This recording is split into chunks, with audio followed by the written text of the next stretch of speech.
Knoxville Regional.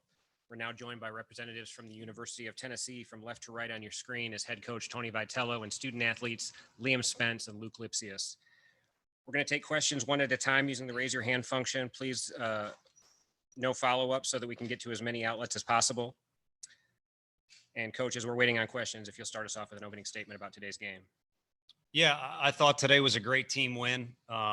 So far, a lot of people expected big things from this regional, and it's been wild. There's been a lot of different things that have happened or different storylines thus far, but it hasn't disappointed in excitement. And part of that has been, our guys feeding off our crowd. They gave us a little bit of juice last night. It carried over in tonight. It was pretty cool as we were hitting BP. The stands started to fill up, and you could feel the energy from our guys. That they were kind of on the hunt to get another win tonight after kind of staring death in the face somewhat last night. And again, back to my original statement, I think it was a great team win. These two guys are sitting here for a reason, but there were several instances in that game that you could pick apart on your own if you were watching, where one teammate picked up another, or one guy didn't get it done and another guy did. So Blade did a phenomenal job leading the way. But again, I thought the guys had each other's back in a lot of different situations, and it was the difference for us. Thank you, Coach. We'll go to Ryan Shumpert, Ben McKee, and Mike Wilson.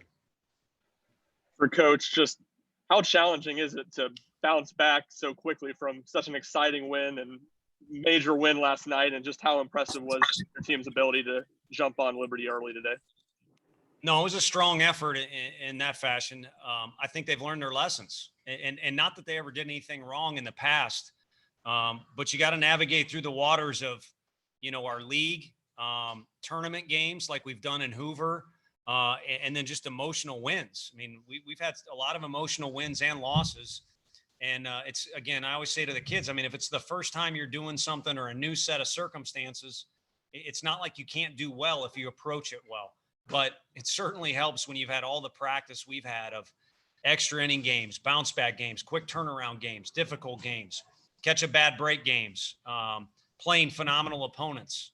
I don't know that there's anything we haven't done yet, or at least experienced to an extent. But of course, sure as I'm sitting here saying that, you usually show up to the baseball field every day expecting to see something new. But whatever it is, I feel like our guys are well prepared. Tony, can you put your thumb on why there's been so many home runs in this regional this weekend? And then Liam and Luke, just what was working so well for you all today that led to a two home run performance for both of y'all? Yeah, I think you have phenomenal hitters. The number one offense in the country is sent here, and I feel bad for those guys. The storyline for the average fan or maybe even media person that doesn't know that program or doesn't know that roster and coaching staff probably thinks, well, the 4 seed, a lot of times only wins one game or exits relatively early, but it doesn't do justice to that club. I feel they deserve to be in a better position to make some noise. And they did make noise. I mean, they had us up against the ropes and they swung the bats well. So it starts kind of from the bottom and goes all the way to the top.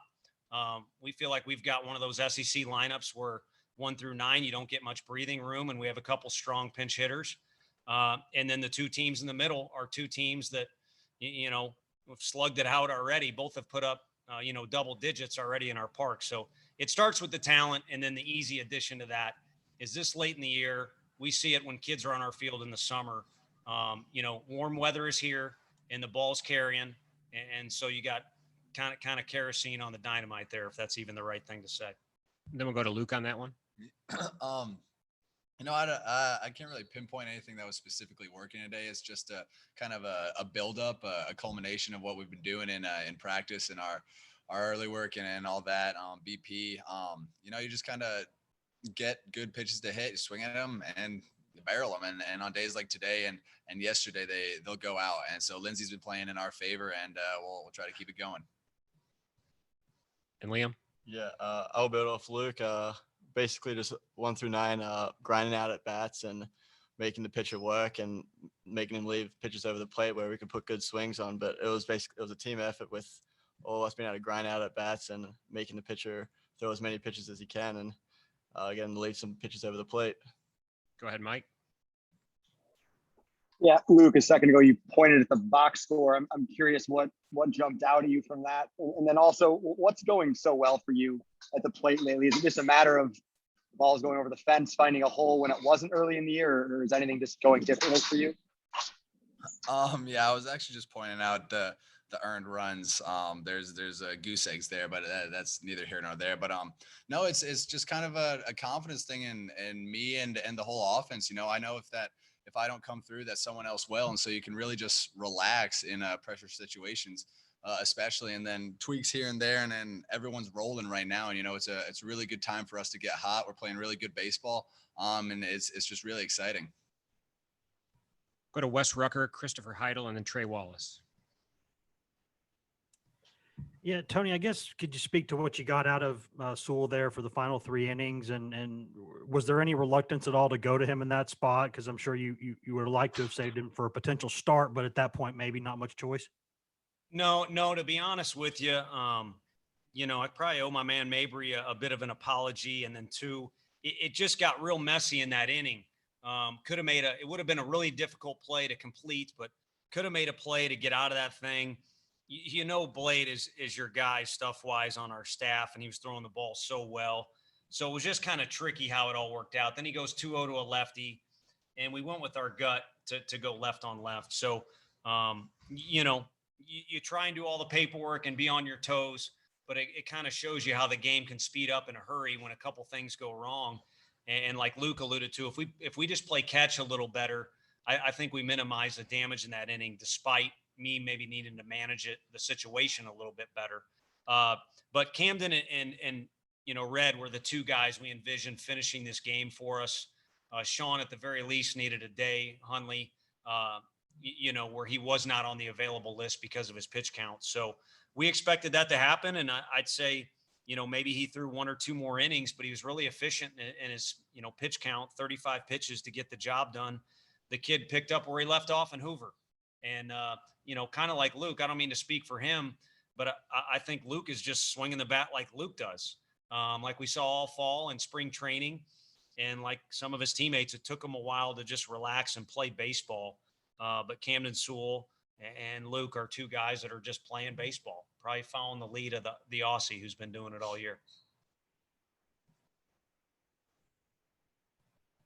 Chris Heidel. Hey, Coach, congratulations on the win today. Just talk about your bullpen. You're all set for the weekend, for tomorrow. You know, you didn't have to go in depth in your bullpen after last night's long marathon. Yeah, you know, it's a tricky deal in the back of your brain. I think you're probably much better served just looking at the game you're involved in. But at the same time, I've been in some situations where you have regret when you don't manage things the right way. And it catches up to you later in the tournament. This is a tournament. It's nice we won tonight's game, but we're smack in the middle of a tournament. We're all a little bitter. I think we didn't win the last one we were in, and we want to do whatever we got to do to win this one. So I think it'll be all hands on deck tomorrow.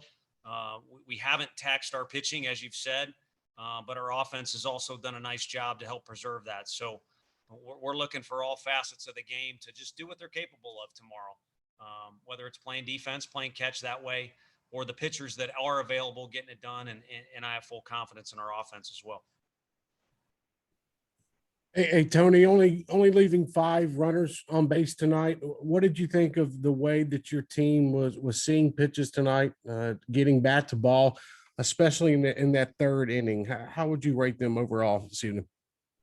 Yeah, again, I think I didn't say it that cleanly at the opening, but I think there was a certain amount of juice from the crowd, and it's why you fight so hard all year long to play in front of your fans. You know, and it carried over into today's game.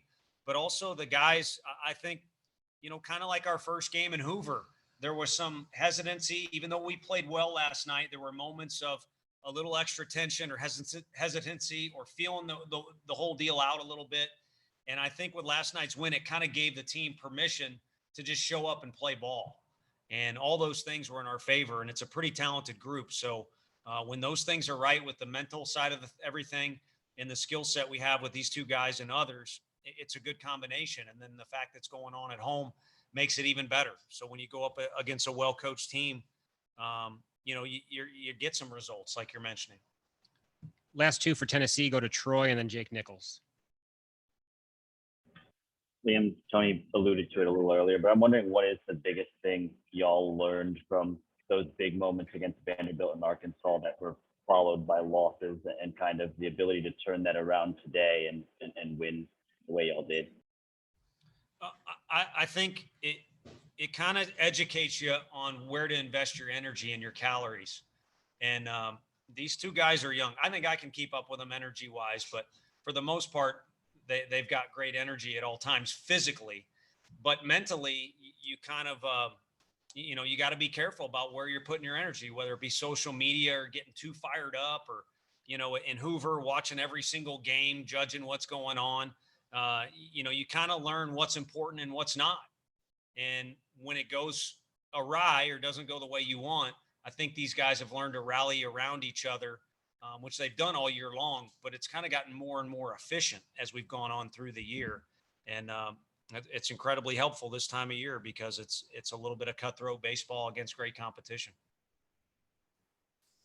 Tony, they're in the eighth with Pete's response after he got hit in the foot, came back, got that RBI. What can you say about him and just kind of battling back right there? And then in another part, can you talk about who's starting tomorrow?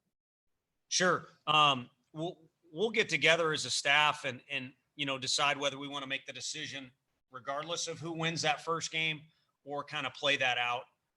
But we've prepared guys. I mean, obviously the whole setup last week was, if Heflin's going to throw in the final, then he's more than likely going to be, available for the third game in this deal. So we'll kind of see where we're at with that.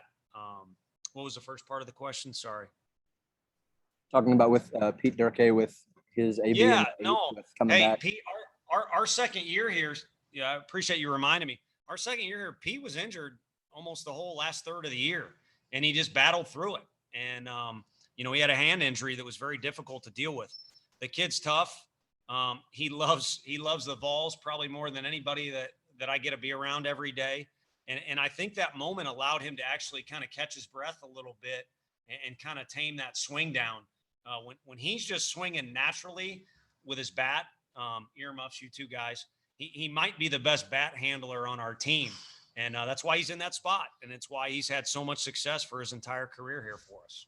No offense. All right, too straight. You got off the hook anyway. You didn't get asked any questions. Yeah, that's nice to watch. Thank you, everyone. We'll be joined by representatives from Liberty momentarily.